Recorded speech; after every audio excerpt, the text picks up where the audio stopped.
it's like if I was going to say, okay, I'm going to throw religion out of the book, and I said, okay, pick a species on the planet, or pick anybody on the planet who you would say, who are human beings most closely related to? You would have to pick primates. Yeah, you I just have feel to. like it would just be a simple thing to do once you take everything out of the equation. Because somebody was like, "Oh no, I think we're closer to like a dolphin." You'd be like, "How did you get that?"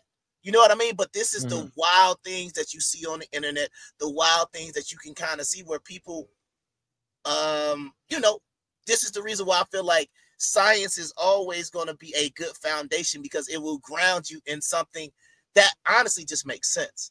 And that's the way I look at it, because it's like, you know, like I said, when I was watching the Sanchez video, right?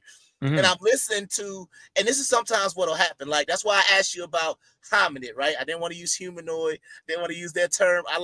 It's almost like if I said, okay, now I got this term hominid, and then I start going on a wild tangent about the etymology of hominid, and I use this new term that I've just found out to try to make myself seem like I'm so much smarter than everybody. Then I feel like it's almost like people get a new toy, and that new toy is information, and Yeah. Oh my goodness. they'll use a term like electromagnetism. Right? Sounds cool, right? Sounds cool. If you watch the X-Men, you can be like, oh, that was Magneto's power, he could control magnetism. We get it, right? But it's like they will take a new term and then they will just run with it and create something wild, just so that it doesn't have to be something that is scientifically sound.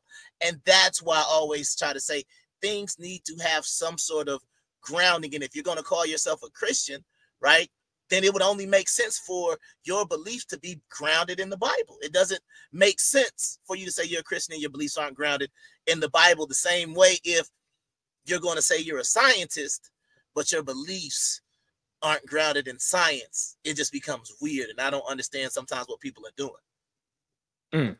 So let me read this. Sure. Until Darwin's Science and the Origins of Race.